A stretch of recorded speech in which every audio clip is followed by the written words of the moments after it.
Hi friends, പുതിയൊരു വീഡിയോയിലോട്ട് സ്വാഗതം. ഇന്നത്തെ വീഡിയോയിൽ നമ്മൾ ഷേപ്പ് ബിൽഡർ ടൂളിൻ്റെ ഉപയോഗത്തിനെ പറ്റിയാണ് പറയാൻ പോകുന്നത്. ലോഗോ ഡിസൈനിങ്ങിനൊക്കെ ഒരുപാട് സഹായിക്കുന്ന ഒരു ടൂളാണ്. അപ്പോൾ ഇന്നത്തെ വീഡിയോയിൽ നമ്മൾ അതാണ് പറഞ്ഞു തരുന്നത്. അത് വളരെ സിമ്പിളാണ്, നിങ്ങൾക്ക് ഈസി ആയിട്ട് മനസ്സിലാവും. അപ്പോൾ നമുക്ക് വീഡിയോയിലോട്ട് പോകാം.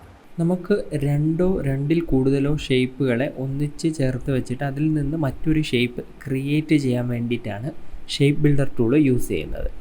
നമുക്ക് ഷേപ്പ് ബിൽഡർ ടൂള് നമുക്ക് ഈ ഒരു ഭാഗത്തായിട്ട് കാണാനായിട്ട് പറ്റും. ഇതാണ് ഷേപ്പ് ബിൽഡർ ടൂള്. അപ്പോൾ നമ്മൾ ക്ലിക്ക് ചെയ്ത് കഴിഞ്ഞാൽ നമുക്ക് യൂസ് ചെയ്യാൻ പറ്റും. പക്ഷേ അതിന് മുമ്പ് നമുക്ക് കുറച്ച് ഷേപ്സ് വേണം, അത് നമ്മൾ സെലക്ട് ചെയ്യണം. അപ്പോൾ ആദ്യം തൊട്ട് നമുക്ക് നോക്കാം. ആദ്യം ഞാൻ ഒരു റെക്റ്റാങ്കിൾ വരച്ചു. അതിനുശേഷം ഞാൻ 2 സർക്കിളുകൾ വരയ്ക്കുകയാണ്. ഇവിടെ ഒരു സർക്കിൾ വരച്ചു, അതേപോലെ തന്നെ ഇപ്പുറത്തൊരു സർക്കിൾ ഞാൻ വരച്ചു. അതിൻ്റെ ഒരു കോപ്പി എടുത്ത് വെച്ചു. ഇനി ഞാൻ ഇത് ഫുള്ള് ഒന്ന് സെലക്ട് ചെയ്യുകയാണ്. ഷേപ്പ് ബിൽഡർ ടൂൾ യൂസ് ചെയ്യണത് വർക്കാവണമെങ്കിൽ ആ ഷേപ്പുകൾ അല്ലെങ്കിൽ ആ ഒരു ഒബ്ജക്റ്റുകൾ സെലക്ട് ചെയ്യണം. ഏതൊക്കെ ഒബ്ജക്റ്റുകൾ സെലക്ട് ആയിട്ടുണ്ടോ അതനുസരിച്ച് അത് വർക്കാവും. ഇനി നമുക്ക് ഷേപ്പ് ബിൽഡർ ടൂൾ എടുക്കാം. ഇതിൽ 2-3 കാര്യങ്ങളുണ്ട്, അത് ഓരോന്നായിട്ട് ഞാൻ പറഞ്ഞുതരാം. നമ്മളിത് എടുത്ത് നമ്മൾ ജസ്റ്റ് ഇതിൻ്റെ മണ്ടേ കൂടെ സ്ക്രോൾ ചെയ്ത് കഴിഞ്ഞാൽ, ഈ ജസ്റ്റ് മൗസ് ഒന്ന് സ്ക്രോൾ ചെയ്ത് കഴിഞ്ഞാൽ നമുക്ക് ആ ഒരു മെഷ് പോലെ ഒരു സെലക്ഷൻ പോലെ നമുക്ക് കാണാൻ പറ്റും. ജസ്റ്റ് ഞാൻ അതിൻ്റെ മണ്ടേ കൂടെ മൗസ് കൊണ്ടുവന്ന് മാത്രമേ ഉള്ളൂ. അപ്പം നമ്മൾ ആ ഓരോ ബൗണ്ടറിയും ഓരോ ഷേപ്പായിട്ടാണ് ഷേപ്പ് ബിൽഡർ ടൂളിൽ കൺസിഡർ ചെയ്യുന്നത്. ഇതിലപ്പോൾ ഇനി 2-3 കാര്യങ്ങളുണ്ട്. നമുക്കിതിൽ ഒന്നുകിൽ ഒരു പോർഷൻ ഡിലീറ്റ് ചെയ്യാനായിട്ട് പറ്റും. ഡിലീറ്റ് ചെയ്യാനായിട്ട് നമ്മൾ ഓൾട്ട് പ്രസ് ചെയ്ത് ജസ്റ്റ് ഏത് പോർഷനാണോ വേണ്ടത് അവിടെ കൊണ്ടുവരിക, ക്ലിക്ക് ചെയ്യുക. അപ്പോൾ ആ പോർഷൻ ഡിലീറ്റ് ആയിട്ട് പോകും. പിന്നെ നമുക്കുള്ളൊരു ഓപ്ഷൻ എന്ന് പറഞ്ഞു കഴിഞ്ഞാൽ ഒരു ഷേപ്പിനെ അതുപോലെ എടുക്കാനായിട്ട് പറ്റും. ഡിലീറ്റ് ചെയ്യാനല്ല, ആ ഒരു പോർഷൻ നമുക്ക് അതേപോലെ ഒരു ഷേപ്പായിട്ട് എടുക്കാൻ പറ്റും. അതിന് ചെയ്യേണ്ടതെന്ന് പറഞ്ഞു കഴിഞ്ഞാൽ ജസ്റ്റ് ഞാൻ ഈ ഒരു പോർഷൻ ആ ഷേപ്പായിട്ട് എടുക്കാനായിട്ട് ജസ്റ്റ് വെറുതെ ഒന്ന് ക്ലിക്ക് ചെയ്യുക. അപ്പോൾ അതൊരു ഷേപ്പായിട്ട് മാറി.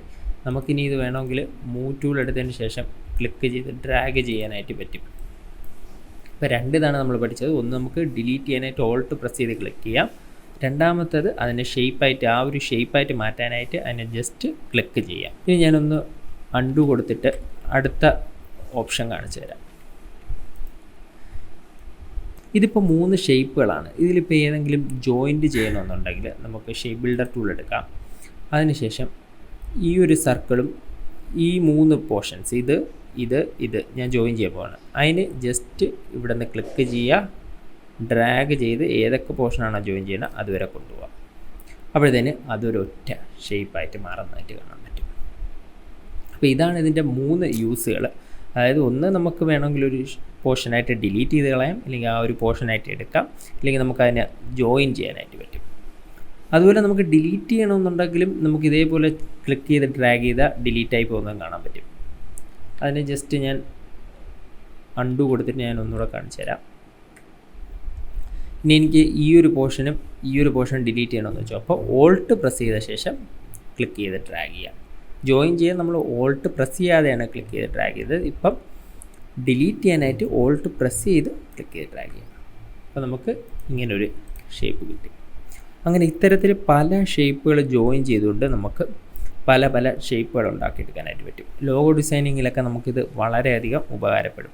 അപ്പോൾ ഇത്രയും സിമ്പിളാണ് നമ്മളുടെ ഈ ഷേപ്പ് ബിൽഡർ ടൂൾ എന്ന് പറയുന്നത്. പക്ഷേ ഇത് പവർഫുൾ ആണെന്ന് തന്നെ പറയാം. അപ്പോൾ നമുക്ക് പുതിയൊരു വീഡിയോയിൽ കാണുന്നവരേക്കും സ്റ്റേ ഇൻസ്പയർഡ്.